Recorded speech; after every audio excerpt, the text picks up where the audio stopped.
연말에 회식을 하고 술에 만취한 저는 대리운전기사를 부르고 차 뒷좌석에서 기다리고 있었습니다. 금세 차를 찾고 운전석에 오른 청년이 인사를 하더군요. 대리 부르셨죠? 안전하게 모시겠습니다. 예, 잘 부탁해요. 벤츠 중에서도 최신형이네요. 와, 이 차 처음 운전해봐요. 다 똑같은 차입니다. 여하튼 조심히 몰아주세요. 젊은 남자가 운전대를 잡고 출발해 상가 주차장을 나오고 도로 위를 달렸어요. 신호대기가 걸리자 대리기사가 운전석 옆에 붙어있는 제 아내 사진을 보고 말하더군요. 사모님이 우리 엄마랑 많이 닮으셨네요. 우리 엄마가 어릴 때 언니랑 헤어졌다고 했었는데. 뭐라고요? 이봐 당신. 어디서 뭘 듣고 와서 수작을 부리는 거야? 네? 수작이라뇨. 사장님, 저는 그저 엄마랑 닮은 사모님을 보고 말 몇 마디를 한 겁니다. 닥쳐. 내 아내가 동생을 찾는 걸 알고 사기치려고 온 놈이잖아. 너 어떻게 알고 내 차 대리를 맡은 거야? 너, 나 미행 다니면서 틈을 노린 거지? 사기요? 미행이요? 도대체 무슨 말씀을 하시는 겁니까? 이보세요, 사장님. 말씀 조심하세요. 신호가 끝나자 다시 도로를 달렸습니다. 그런데 전 이 사기꾼 놈과 같이 한 차에 타는 것이 싫어서 그놈 멱살을 잡았습니다. 차 세워. 여기서 어떻게 차를 세워요? 그리고 전 어떻게 하라고요? 알게 뭐야. 당장 차 세워. 다른 대리기사 부를 테니까 세우란 말이야. 이보세요, 사장님. 진짜 우리 엄마랑 사모님이랑 닮으셨어요. 이게 사기인지 아닌지 우리 엄마를 보면 아실 거 아니에요.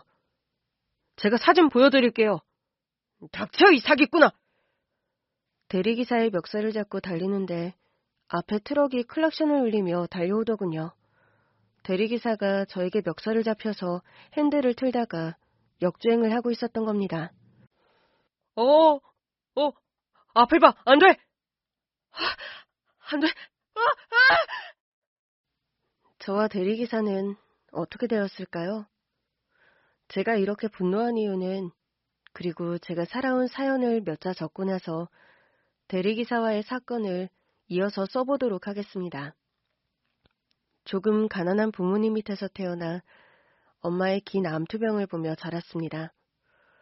제가 초등학교 4학년 때부터 중학교 2학년 때까지 병원에 입원해서 치료받고 집에서 알아 누워 계신 모습만 보았어요.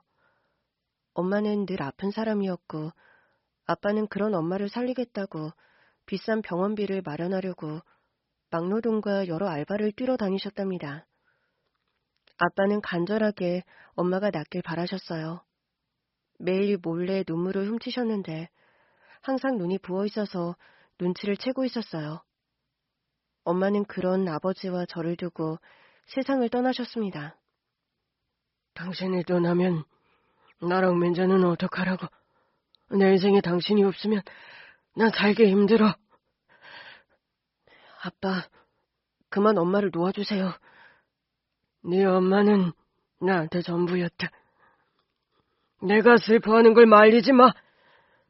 아버지는 엄마가 돌아가시고 3개월이 지나도록 아무것도 하지 않고 집에서 술을 드시며 울기만 하셨어요. 제가 아버지 식사를 챙겨드렸고 학교를 다니며 살림을 해야 했죠. 추운 겨울에 학교에서 수업을 듣던 중 선생님이 저를 불러내셨어요. 경찰관이 와서 저희 아빠 성함을 말하며 제가 아들인지 물으시더니 차에 태워서 어디론가 데려가셨어요. 그곳은 병원 영안실이었습니다. 경찰관은 어린 제가 영안실에 들어가는 것이 힘들까봐 어렵게 물었습니다. 보기 힘들 것 같으면 안 봐도 된다. 네 아버지가 맞는지 확인해야만 좋겠지만. 아니요, 봐야죠. 아빠가 동사로 돌아가셨다고요? 그래, 만취한 상태에서 옥상에서 주무시다가 그렇게 되셨어. 아버지는 엄마를 그렇게 그리워하더니 원하는 대로 엄마 곁으로 가셨습니다. 아버지의 부검을 확인하고 장례식을 치렀습니다. 병원에서 방법을 설명해주고 장례 지도사가 나와서 다 알아서 해주니 제가 할 일은 상주 자리를 지키며 조문객들을 받고 절하는 것이 전부였습니다.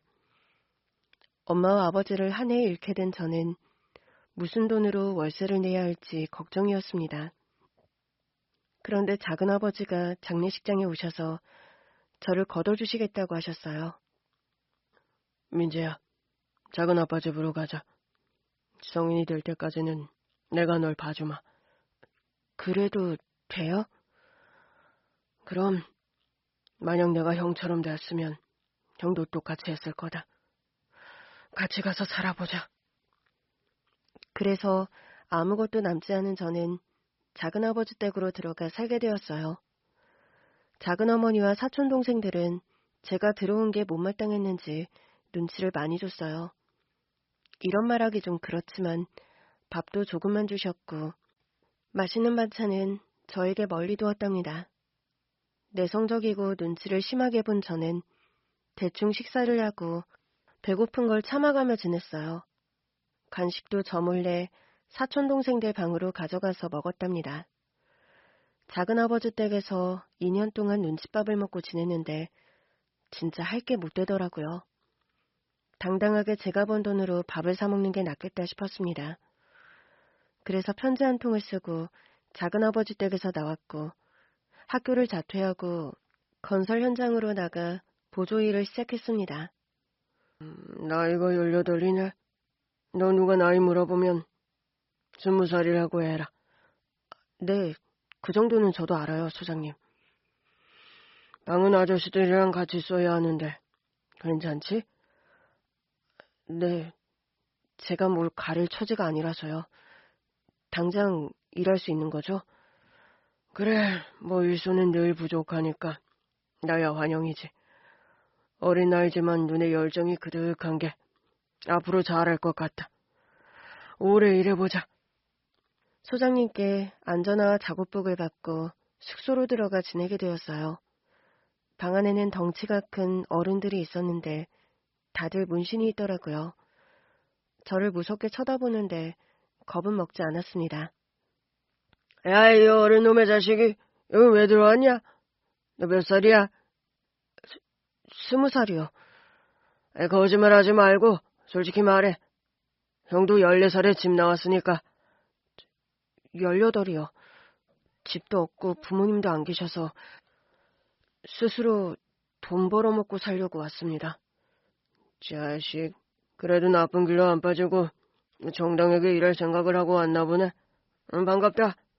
뭐 힘들거나 궁금한 거 있으면 언제든지 형한테 물어봐라. 네, 고맙습니다. 선입견이었는지 문신이 있더라도 다들 친절하더라고요.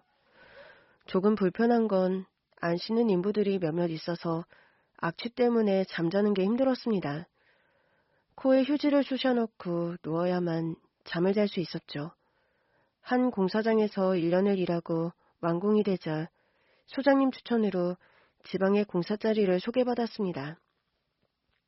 막노동을 해보니 기술이 저절로 따라오더군요. 여러 가지 시키는 대로 일을 했더니 건물 짓는 원리나 방법이 머릿속에 세밀하게 들어있더라고요. 나이 30살 때까지 공사장을 돌면서 숙식하며 지냈습니다. 집 없이 12년을 지냈죠. 그리고 늘 공사장 근처에 한밭집에서 끼니를 해결했어요. 저는 평생 이렇게 혼자 떠돌이 삶을 살 줄 알았는데 운명의 짝을 만나면서 생각이 확 달라졌어요. 경기도의 한 공사장에서 숙식하며 지내던 중 한밭집 직원과 눈이 맞았답니다. 저보다 4살 어린 여자였고 참 예쁜 사람이었습니다. 4살 차이는 궁합도 안 본다고 하니 무조건 좋다고 들이대서 사귀게 되었답니다. 오빠, 계속 이렇게 전국 돌면서 막노동만 할 거야? 그럼 난 오빠랑 결혼하기 힘들어. 아, 매년 일하는 곳이 달라져서 한 집살이 하는 게 힘들겠지. 그런데 나랑 결혼할 생각이었어? 당연하지. 오빠는 아니야? 아, 날 심심풀이 땅콩으로 만난 거야? 당연히 아니지. 나도 자기랑 결혼하고 싶어. 그런데 아직 가진 것도 별로 없어서 결혼은 늘 먼 나라 이야기처럼 느껴져. 응? 둘이 같이 벌면 돈은 금방 모아. 그리고 시작부터 잘 사는 것보다 살아가면서 하나하나 늘려가는 재미가 있다고. 우리 결혼식 같은 건 다 생략하고 작은 방에서 시작하자. 그래도 전세 구할 돈은 있어. 날 너무 과소평가하지 마. A는 저에게 그 돈으로 다른 걸 해보라고 권유했습니다. 오빠, 건설 현장에서 오빠가 못하는 일은 없다고 했지? 그럼 아예 관리자가 되어보는 건 어때? 오빠가 현장 감독이 돼서 건물을 지어보는 거야. 그건 말이 쉽지. 현실적으로는 어려워. 아무나 시켜주는 게 아니야. 오빠가 아무나로 보여? 내 눈에는 매우 특별해 보이는데? 아, 그렇게 보였어? 내가 여자를 정말 잘 만난 것 같다. 고마워. A는 고맙게 들으라고 한 소리가 아니라 진짜로 크게 생각해서 성공할 계획을 세워보라고 조언해줬습니다. 그래서 그 말을 믿고 실행해보기로 마음먹었어요. 건축 설계와 건축 디자인 공부를 시작했어요. 혼인신고를 하고 월세방에 신혼을 차렸고요. 아내는 한밭집에서 일하며 저를 뒷바라지하며 응원해줬습니다. 자격증을 따고 제가 직접 소장이 되어 인부를 뽑아서 감독일을 시작했어요. 이전보다 벌이도 좋고 해서 만족했는데 아내는 더 나아가 건축회사를 설립하기를 바랐습니다. 아내는 고아원에서 자랐는데 결핍 하나 없이 참하고 지혜로웠어요. 여보, 건축회사 사업자 등록했어. 이제 나도 사업가야. 이게 다 당신 덕분이야. 이제 시작이니까 제대로 고생할 준비를 해야 해. 머리 터지게 힘들어도 잘 버티라고. 그래, 당신 생각하면서 잘 버틸게. 당신 내가 돈을 많이 벌면 뭐부터 하고 싶어? 나? 동생 찾고 싶어. 아, 고아원에서 도망 나와서 잃어버렸다는? 음, 나랑 여동생은 부모님이 돌아가시고 힘든 생활을 했어.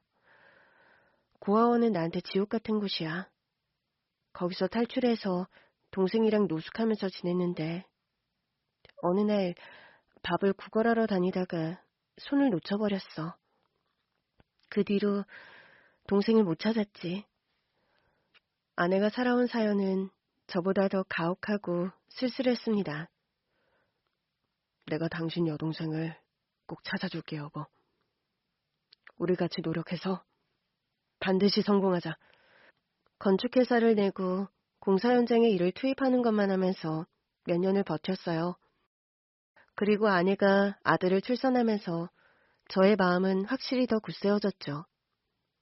진짜 엄청난 부자가 돼서 처자식 고생시키지 말아야겠다는 생각이 크게 들었답니다. 그래서 건축 디자이너와 손을 잡았고 집이든 상가든 새로 짓겠다는 사람들을 만나 계약 체결을 했어요. 아내를 만나고 행운이 가득했는데 저의 사업이 그때부터 수직 향상했습니다. 한편 아버지로서 아들에게 사랑을 아낌없이 줬어요. 제 아버지가 그러지 못해서 그런지 완전 반대로 저는 아들을 이 세상 그 누구보다 사랑을 많이 주려고 노력했답니다. 제 일이 잘 되면서 아내는 한밭집에서 일을 그만두었고 전업주부이자 저의 조언자로 지냈습니다. 그렇게 일도 잘 풀리고 가정도 행복하니 매일 아침마다 오늘만 같아라 생각하고 시작했답니다. 세월은 흘러 아들이 대학에 들어가면서 독립했고 아내와 둘이 살게 되었어요. 우리 아들이 벌써 대학생이네. 내년이면 군대까지 가게 생겼구만. 정말 세월이 빠르지? 당신이나 나나 가진 게 하나도 없었는데 지금은 이렇게 큰 저택에서 살고 있네. 당신 덕에 호강하고 있어. 고마워. 당신이 날 이렇게 만들었잖아. 당신 못 만났으면 계속 전국을 떠돌면서 공사장 인부로 일했을 거야. 아내와 저는 늘 서로를 칭찬하면서 대화를 나눴고 부부 사이도 한결같이 좋았습니다. 그런데 오빠, 그거 어떻게 됐어? 그거? 아, 당신 여동생 찾는다는 광고? 신문에 냈고 인터넷에도 광고했어. 자기랑 동생이랑 찍은 사진 보고 뭐라도 아는 사람은 연락 달라고 했어. 광고를 올린 지 벌써 20년이 지났는데 연락이 하나도 없네. 그러게 말이야. 죽었는지 살았는지만 알아도 이렇게 애타지는 않을 텐데. 그때 내가 동생 손을 놓친 게 얼마나 미안한지 몰라. 보살펴줄 사람도 없을 텐데. 어떻게 지냈을까? 그땐 당신도 어렸잖아. 그리고 오래 기다려왔으니 곧 처제를 찾을 수 있을 거야. 아내는 결혼한 뒤에도 항상 여동생을 그리워했어요. 제가 돈을 벌면서 실종 광고를 내보고 무당을 찾아가 보기도 했는데 아무런 정보도 알아내지 못했답니다. 한 무당은 구판을 벌이면 찾게 해주겠다고 해서 목돈을 썼는데 모두 사기였던 것 같습니다. 저는 광고를 여기저기 늘려서 돈을 많이 들었어요. 지하철에도 광고를 냈고 버스와 택시에도 광고를 냈답니다.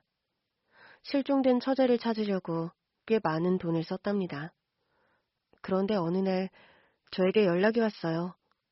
자기가 아무래도 아내의 여동생인 것 같다며 아내를 만나게 해달라고 했답니다. 그래서 자리를 마련해서 두 사람을 만나게 해줬어요. 언니? 나 언니 동생 맞는 것 같아. 지금 나이가 몇이죠? 47이요. 내 동생은 50살입니다. 그쪽이 내 동생일 리가 없네요. 그래요? 그럼 밥값이나 좀 주고 가요. 갈 데가 없어서 돌아다니는 불쌍한 사람이니 밥값 좀 주세요. 또 허탕이네. 그래요. 밥값 줄게요. 가끔 연락이 와서 만나면 이렇게 불쌍한 사람들이 나왔답니다. 며칠 뒤에 처제라고 믿는 사람이 또 전화를 줘서 아내와 함께 만나러 나갔어요. 그런데 이번에는 조금 달랐습니다. 얼굴이 아내와 많이 닮은 여자가 나왔어요. 어머, 정말 나랑 닮았네요. 혹시 어릴 때 기억나는 게 뭐가 있어요? 아내의 물음에 여자가 대답했습니다. 언니랑 둘이 빵을 훔쳐 먹었던 게 기억나요. 구원에서 탈출해 배가 너무 고파서 빵집 앞에 진열된 빵을 훔쳐 먹었거든요. 하루는 도망치다가 제 무릎이 깨졌어요. 그때 치료받지 못해서 아직 흉터가 있어요. 정말요? 나도 기억하는 건데. 무릎 좀 보여주세요. 예, 여기요. 여자가 바지를 걷자 아내가 놀랐습니다. 어릴 때 보았던 흉터와 비슷한 것 같다고 했죠. 그리고 여자는 또 다른 기억을 말했습니다. 언니랑 길가에 놓여진 짜장면 그릇에 짜장 국물을 먹었는데 탈이 났어요. 그래서 며칠 동안 화장실에서 노숙했어요. 맞아요. 내 동생이랑 길거리에 버려진 음식이나 다 먹고 내놓은 그릇에 음식을 먹은 적이 많거든요. 또 아는 게 뭐가 있어요? 언니가 저를 똘똘이라고 불렀어요. 내가 6살인데도 구구단을 6단까지 외우니까 똑똑하다고 붙여준 별명이에요. 그 말에 아내는 거의 확신했습니다. 너 미정이 맞구나. 똘똘이. 내 동생. 미림 언니. 나야. 미정이. 비록 다른 집에 입양돼서 이름은 바뀌었지만 언니 동생 미정이가 맞아. 미정아. 드디어 찾았어, 내 동생. 아내와 처제는 드디어 상봉에 부둥켜 안고 오열했습니다. 그 모습을 보니 저도 눈물이 줄줄 나오더라고요. 처제는 어릴 적 다시 고아원으로 들어가게 되었고 양부모님께 입양이 되었다고 했습니다. 그런데 부모님이 중학교 때 돌아가시고 그동안 줄곧 혼자 살아왔다고 했습니다. 아내와 처제가 사는 곳에 가봤더니 반지하에 엄청 비좁은 방이었어요. 안 되겠다. 내 동생을 이런 데서 살게 둘 수 없어. 우리 집으로 가자. 여보, 괜찮지? 나야 괜찮지. 처제, 우리 집에 들어가서 지내면서 어떻게 살지 궁리해보자. 아, 형부, 언니, 두 사람에게 너무너무 고마워요. 고맙긴. 언니가 널 잃어버리고 얼마나 괴로웠는데. 가슴에 응어리가 생겨서 여태껏 하루도 생각하지 않은 날이 없어. 가자, 미정아. 그렇게 운명적으로 찾은 처제를 저희 집으로 데려갔습니다. 처제는 다른 기억을 또 이야기했는데 아내도 똑같이 기억하는 일들이었답니다. 두 사람이 얼굴도 닮았고 말투도 비슷한 걸 보니 수십 년 동안 떨어져 살았어도 핏줄은 달라지지 않는구나 하고 생각했답니다. 며칠 편하게 먹고 쉬던 처제에게 제가 일자리를 제안했습니다. 처제, 집에만 있기 답답하지? 우리 회사에 와서 일해보지 않을래? 격리 일을 하면 좋을 것 같은데 말이야. 형부, 내가 배운 게 없어서 머리 쓰는 일은 못해요. 그리고 그냥 좀 더 쉬게 해주면 안 될까요? 아, 그럴까?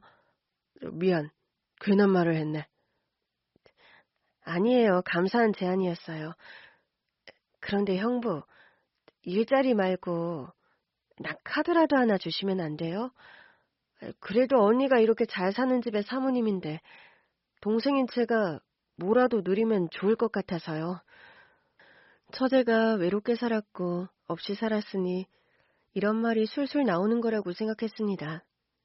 저는 미소를 보내며 카드를 넘겨주었습니다. 아내는 처제를 찾은 것에 기뻐서 온갖 정성을 다해줬어요. 눈에서 꿀이 떨어질 듯한 시선으로 처제를 바라보았답니다. 언니, 너무 쳐다보지 마. 부담스러워. 보면 볼수록 어릴 때랑 비슷하네. 참 사랑스럽다, 내 동생. 언니, 그렇게 사랑스러워? 그럼 나 돈 좀 해주라. 차도 한 대 사고, 이왕이면 집도 한 채 사줘. 형부가 부자니까 가능하겠지?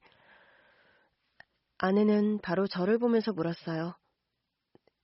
여보, 가능하겠지? 어? 그게, 여보, 우리 아직 확인해보지 않은 게 있어. 뭘 더 확인해보겠다는 거야? 유전자 검사. 부모 자식만이 검사할 수 있는 게 아니라 남매든 자매든 가능하대. 둘이 진짜 자매인 걸 검사로 확인받아보자. 그래. 생각해보니 유전자 검사를 까먹고 있었네. 미정아, 우리 유전자 검사 받아보자. 그러자 처제의 얼굴에 그늘이 지더군요. 그래. 해야지. 유전자 검사 해봐야지. 아, 지금 막 생각났는데, 언니, 내 친한 친구가 지금 암이라서 병원에 있거든? 병원비 좀 빌려줄 수 있어? 수술 받으려면 당장 돈부터 내야 한대. 나랑 같이 지하방에서 살던 친구라. 모른 척하기가 좀 그래. 그래? 그럼 직접 가보자. 병원 가서 유전자 검사도 받고 네 친구도 보고 오면 되지. 어서 일어나자. 뭐? 같이 가보자고? 언니, 유전자 검사는 나중에 하고 병원비 먼저 주면 안 될까? 처제가 처음부터 돈을 밝히길래 이상하다 싶었는데 말하는 걸 보니 더더욱 수상했습니다. 아내는 그럼 병원비를 먼저 주자고 했는데 제가 아내를 따로 불러서 이야기했습니다. 여보, 처제가 좀 수상해. 아무래도 뭔가 노리고 접근한 사람 같아. 그게 무슨 소리야. 내 동생이 하는 말 들었잖아. 어릴 적 이야기가 모두 나랑 일치해. 알지, 나도 아는데. 그래도 이상한 건 사실이야. 집에 와서 한 거라고는 먹고 자기만 했잖아. 그리고 직장 자리 주겠다고 하니까 집이랑 차를 사달라고 하더니 암 걸린 친구 이야기를 꺼내는 것도 아주 이상해. 유전자 검사를 하고 나서 확실하게 여동생이 맞으면 그때 해달라는 거 해주자. 당신, 내 동생이 없이 살아서 욕심을 낼 수도 있지. 왜 그걸 그렇게 받아들여? 그리고 설마 암 걸린 친구가 있다는 게 거짓말이겠어? 여보, 알다시피 내가 광고를 많이 낸 거 알지? 그거 보고 돈을 보고 접근했을 수도 있다고. 만약도 생각을 해야 한다는 거야. 확실하게 검사를 받고 나서 뭐든 들어주자. 아니, 난 먼저 그 암 걸린 친구한테 병원비 주라고 할 거야. 내 돈으로 줄 테니까 당신은 가만히 있어. 아내가 화를 심하게 내서 돈은 뭐라고 못하고 가만히 있었습니다. 아내는 그날 병원비 수천만 원을 처제에게 입금해줬고 이틀 뒤에 유전자 검사를 하러 갔답니다. 제가 운전해서 병원에 데려다 줬어요. 검사를 받고 나오자 처제가 들를 데가 있다고 하더니 다른 곳으로 갔고 저와 아내 둘이서 집으로 돌아왔답니다. 그날 저녁 처제는 들어오지 않고 외박한다고 아내에게 연락을 했어요. 그리고 다음 날부터는 연락두절이 되었고요. 저의 예상이 거의 맞았던 거죠. 보름 동안 연락이 끊긴 동안 아내는 그 여자를 끝까지 믿었습니다. 그럴 리가 없어. 내 동생 미정이가 확실한데 사기칠 이유가 없지. 절대 아닐 거야. 잠시 머리가 복잡하거나 암 걸린 친구한테 가서 간병하고 있을 거야. 여보, 그만 초조하게 해줄게. 이거 봐. 유전자 검사 결과지야. 퀵으로 받은 거라고. 그게 나왔어? 어디 줘봐. 아내는 확 낚아채더니 유전자 검사지를 보고 경악했습니다. 그럼 그 애가 내 동생이 아니란 말이야? 여보, 당한 거야. 그 여자가 작정하고 사기를 친 거라고. 자세한 이야기는 경찰서 가서 들어보자. 경찰서? 내가 사람을 붙여뒀었어. 오늘 결과 나온 걸 보고 바로 신고해서 잡아넣었거든. 아내는 옷을 챙기지 않고 바로 집 밖으로 나갔습니다. 제가 운전해서 경찰서에 도착했고 사기꾼이 받아간 돈이 든 통장을 받았습니다. 돈을 쓰기 전에 잡아서 다행이었죠. 이봐, 미정아. 너 왜 그랬니? 나한테 왜 거짓말을 한 거야? 아, 다 걸렸는데 계속 미정이라고 부르네. 야, 재수 없으니까 저리 가라. 너 미정이와 나의 기억을 어떻게 알아낸 거야? 그리고 얼굴은? 네 얼굴은 왜 나를 닮은 건데? 그러자 사기꾼 여자가 실토했습니다. 너랑 네 남편이 나누는 대화를 도청했다. 몰래 차에 도청기 설치해서 네 동생에 대해 말하는 걸 다 듣고 연기한 거라고. 그리고 얼굴? 당연히 네 사진 가지고 가서 성형한 거지.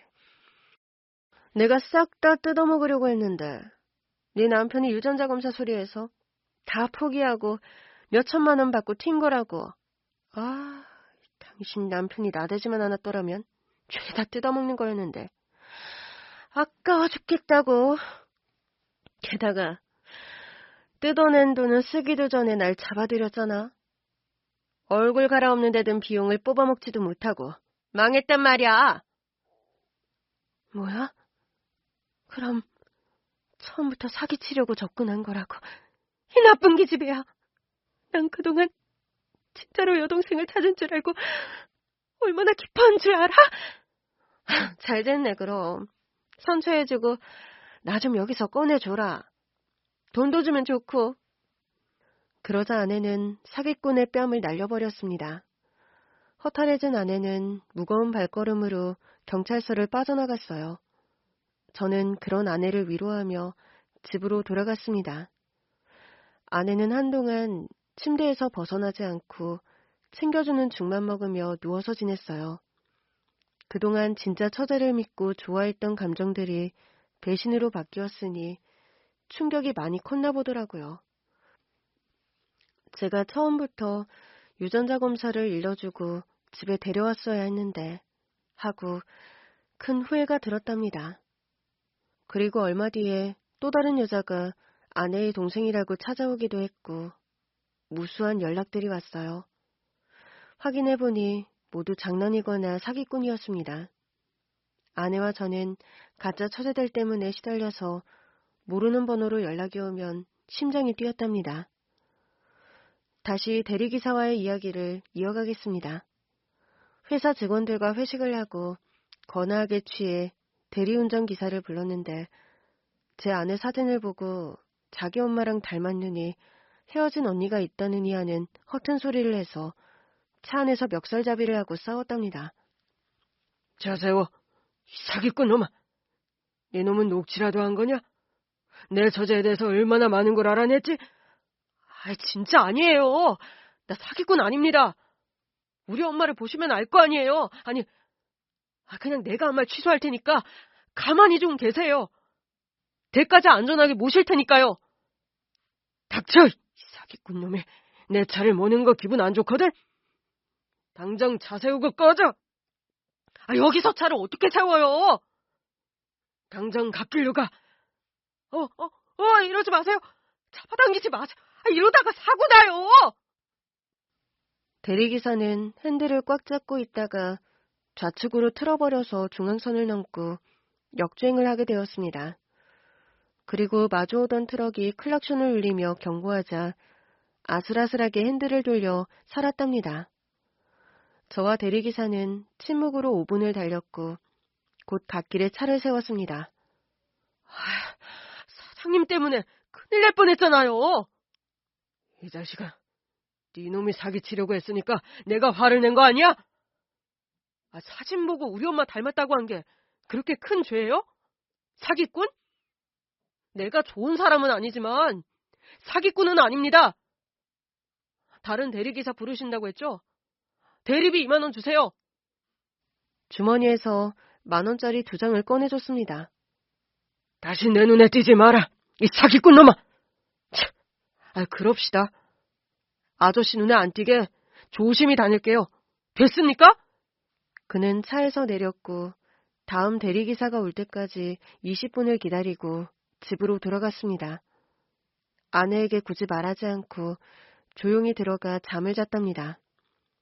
며칠 동안 술 마실 일이 있어서 연달아 마셨더니 계속 대리기사만 부르는 것보다 운전기사를 뽑는 게 낫겠다 싶었습니다. 비서한테 젊고 운전 경력 많고 전과 없는 사람으로 알아서 채용하라고 일러줬어요. 그리고 비서가 가리고 가려낸 사람을 회사에 출근시켰답니다.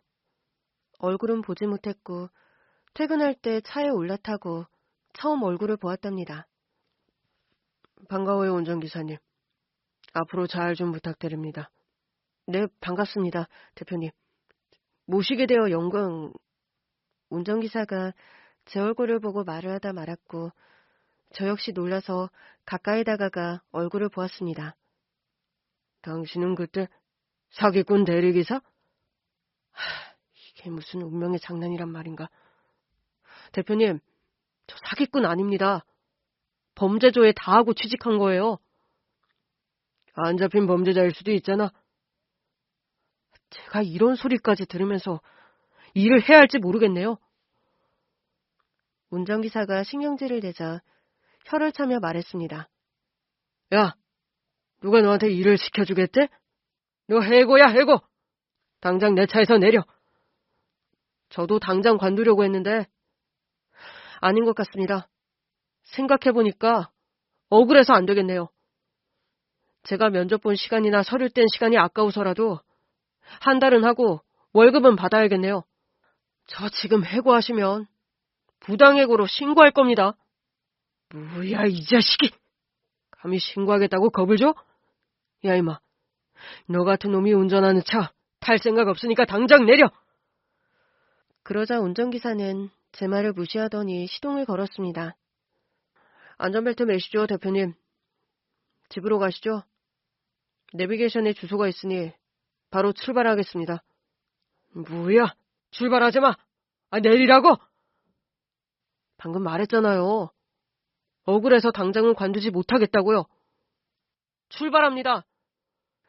운전기사는 차를 출발하더군요. 부당해고가 어쩌고 하니 일단 가만히 있기로 했습니다. 그런데 그놈의 뒤통수를 보니 화가 올라와서 괜히 시비를 걸고 싶었어요. 야, 임마. 너 말해봐라. 내 아내가 네 엄마랑 닮았다고 거짓말해보라고? 지금 보니 하나도 안 닮았네요. 그때는 제가 착각했습니다. 됐어요? 이놈이 날 놀려? 너 솔직히 말해봐. 나한테 사기치려고 접근한 놈이지? 네 모친이랑 같이 내 아내를 골려먹고 돈 뜯으려는 셈이었지? 아이, 도저히 못 참겠네, 씨.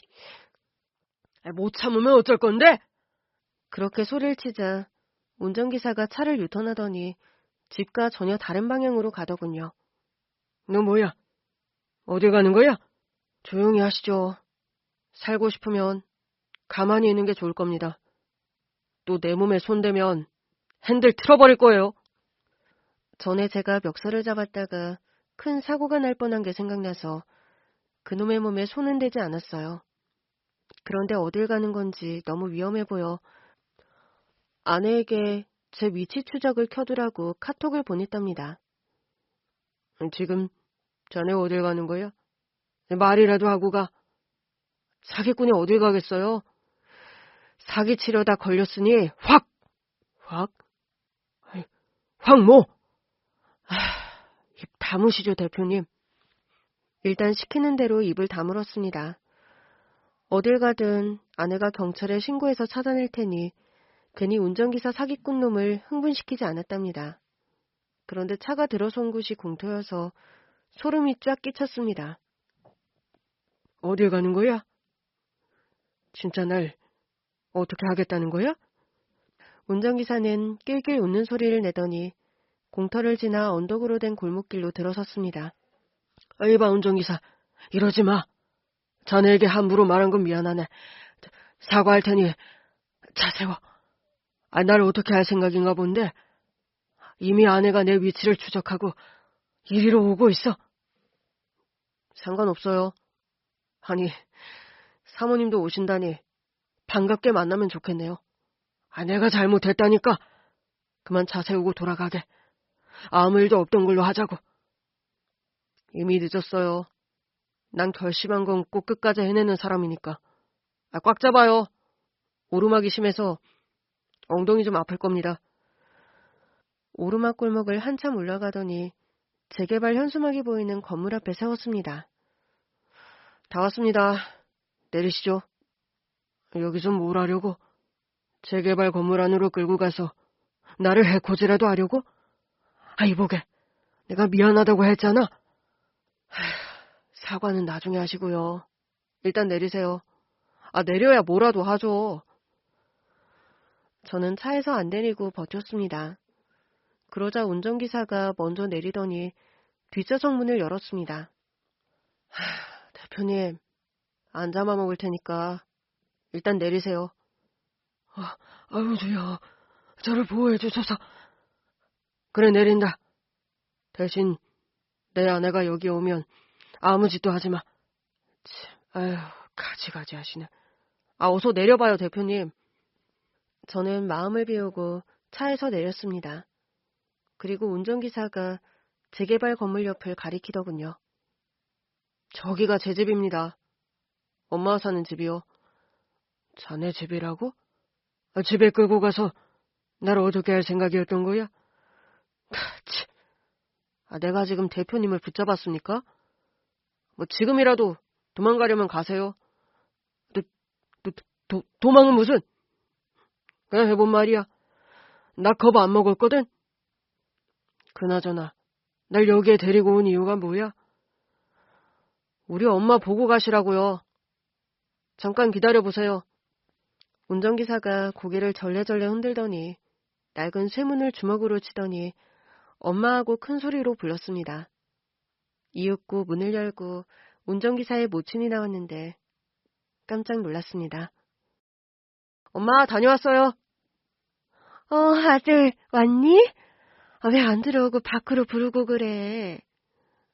소개해줄 사람이 있어서요. 제가 모시는 대표님이세요.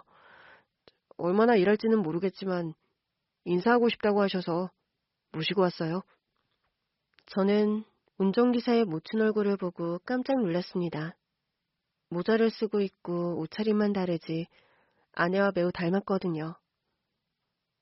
아, 저 어머님이시구나. 안녕하세요. 우리 아들 좀 잘 부탁합니다. 마음씨가 착한 아이예요. 부모가 못나서 대학을 못 가고 일만 하고 있네요. 대표님, 잘 좀 봐주세요. 김 기사는 일을 엄청나게 잘합니다. 그러니까 운전 실력이 보통이 아니에요. 그래서 오래오래 제가 데리고 있을 겁니다. 운전기사가 거짓말한 게 아닌 걸 알고 매우 부끄러웠습니다. 괜히 의심을 하며 이놈 저놈하고 욕을 했는데 미안해 죽을 맛이었답니다. 머쓱해하고 있는데 제 위치 추적을 한 아내가 경찰과 같이 도착했더라고요. 여보 무슨 일이야? 운전기사가 수상한 놈이라고 했지? 여보, 그게 말이야? 오해야, 오해. 내가 괜한 오해를 했어. 여기 김 기사님의 모친을 봐봐. 경찰들이 저에게 무슨 일이냐고 물어서 오해로 생긴 일이라고 죄송하다고 사과하고 보냈습니다. 그 사이 아내는 운전기사 모친과 마주보고 대화를 하고 있었습니다. 어느 고아원에서 나오셨죠? 기억이 안 나요. 하도 오래되어서 가물가물하네요. 언니가 있으셨다고요? 네, 언니가 있었던 건 기억이 나는데 이름이나 얼굴은 기억을 못해요. 사진 한 장 없어서 어떻게 찾지도 못합니다. 무릎 좀 보여주세요. 네? 갑자기 무릎은 왜요? 운전기사 모친이 무릎을 걷어올리자 진짜 흉터가 보였습니다. 그리고 어릴 적 같이 찍은 사진을 보여줬는데 기사 모친은 잘 모르겠다고 대답했습니다. 그녀는 고아원에 다시 들어가서 살다가 독립해서 살아왔고 어릴 적 사진은 한 장도 없다고 하였죠. 아내는 흥분하지 않고 침착하게 말했어요. 그쪽이 제 여동생 같아요. 느낌이 확실하게 들어요. 저는 전혀 모르겠는데요. 언니가 있었다 정도만 기억하지 아무런 기억도 안 나요. 그래야 맞겠죠. 저랑 헤어진 동생이 그때 6살이었으니 기억을 못하는 게 맞죠? 얼굴을 보니 저랑 많이 닮은 건 느끼시죠? 그런 것 같긴 해요. 김기사 어머님, 그동안 제가 여동생을 오랫동안 찾아왔어요. 지금 동생을 찾은 느낌이기도 하고요. 그래서 말인데 우리 같이 유전자 검사를 받아보는 게 어때요? 제가 항암 치료를 받고 나와서 머리카락이 하나도 없는데 운전기사 모친은 모자를 벗으며 민머리를 보였습니다. 아내는 어디가 아프냐고 물었고 여자는 대장암이라고 했어요. 수술 후 항암을 받고 있다고 했죠. 유전자 검사는 머리카락뿐만 아니라 타액도 가능하니 같이 가서 검사를 받아보자고 했답니다. 마침 다시 병원에 입원해야 한다고 하니 병원에 입원하면서 검사를 받기로 했어요. 저희 4사람은 제 차에 같이 올렸습니다. 운전은 김 기사가 했어요. 엄마, 이 사진 봐봐. 엄마랑 진짜 많이 닮았죠? 그러게. 사진을 보니까 진짜 많이 닮았다. 엄마, 내가 그 사진 보고 엄마 닮았다고 했다가 무슨 일을 당한 줄 아세요? 저는 순간 헉하면서 운전기사에게 말했습니다. 저기 김기사, 앞에 보고 운전하지. 저 어머님도 타셨는데 안전운전 해야지. 대화는 너무 많이 하면 운전에 방해가 되니까 조용히 가는 게 좋겠어. 대표님, 이젠 오해가 풀렸습니까? 내가 사과하지. 미안해, 김기사. 아내와 김기사 모치는 무슨 일이냐고 묻더군요. 그런데 저희 둘만의 비밀로 하는 게 좋을 것 같아 입도 뻥끗하지 않았습니다. 대학병원에 도착해 유전자 검사를 하고 김기사 모친이 입원한 병실을 따라 들어갔답니다. 아내는 야윈 그녀를 보면서 눈시울을 붉혔습니다. 저희가 더 해줄 수 있는 게 없어서 일단 집으로 돌아갔어요. 그리고 운전기사는 모친의 병원과 저의 운전일을 하면서 바쁘게 지냈습니다. 오늘 들릴 때가 많은데 그만 퇴근하고 들어가봐. 아닙니다. 제가 끝까지 모셔야죠. 나도 운전 잘해. 오늘은 술자리 없으니까 들어가봐. 어머님 걱정 많이 하는 거 안 해. 고맙습니다. 그럼 먼저 들어가 볼게요. 그래. 내일은 오후에 출근해. 아침에는 내가 차 끌고 출근할 테니까 오후에 나와. 김 기사는 고맙다고 말하며 자기 어머니의 병원으로 향했습니다. 보름이 지나고 유전자 검사 결과가 나왔는데 결과지를 오픈하지 않고 아내와 함께 김 기사의 모친 병실로 들어갔습니다. 저기 결과가 나왔다네요. 같이 열어보면 좋을 것 같아서. 아유, 그래요? 같이 열어보면 재밌겠네요. 만약 아니어도 너무 실망하지 마세요. 언젠가는 꼭 동생분을 만나실 겁니다. 전 이미 만났다고 생각하고 있어요. 분명히 맞을 겁니다. 검사지 봉투를 열고 펼치자 저희 모두 큰 소리를 냈습니다. 당신 동생을 찾았어. 아유, 우리 아들은 군대에 가서 자기 이모를 나중에나 봐야겠네. 진짜 내 동생이야. 아유, 동생 미정아. 내가 그토록 애가 타게 쳤던 미정아. 아유, 언니? 진짜 내 언니인 거야? 나 지금 가족을 찾은 거 맞지? 엄마 축하해. 진짜 축하해. 이모, 이제부터 이모라고 불러야 되는 거죠? 그리고 이모부, 제가 대표님의 조카입니다. 저희 네 사람은 얼싸안고 울다가 웃다가를 반복했습니다. 저와 조카가 빠지자 아내와 처제는 아주 오랫동안 끌어안고 있었어요. 미정아, 고마워. 이렇게 살아있어줘서 고마워. 네 병은 꼭 나을 거야. 언니, 이렇게 불러보니까 너무 좋다. 평생 못 보고 살 줄 알았더니 이렇게 만나니 너무 기뻐. 이 언니가 앞으로 네 인생에 봄날을 만들어줄게. 그러니까 마음 강하게 먹고 치료받아. 그래서 꼭 완치되란 말이야. 살고 싶은 이유가 하나 늘었으니까 잘 버틸게. 고마워. 처제와 아내의 둘만의 시간을 보내게 해주고 저와 조카는 복도로 나왔습니다. 대표님, 저 사기꾼 아니죠? 어허, 조카. 그건 내가 사과했잖아. 그때는 내 아내 동생이라고 사기치는 것들이 하도 많아서 그랬다니까. 네네, 이해해요. 사기꾼들이 지천으로 널렸으니까요. 아무튼 우리의 첫 만남은 매우 강렬했는데 이렇게 가족이 되었네요. 그래, 조카. 앞으로 잘 좀 부탁해. 부탁은 제가 해야죠. 저 자르지 말고 오래오래 일 시켜주셔야 합니다. 아주 말이 나와서 말인데 자네 운전기사 말고 일을 배워볼 생각 없나?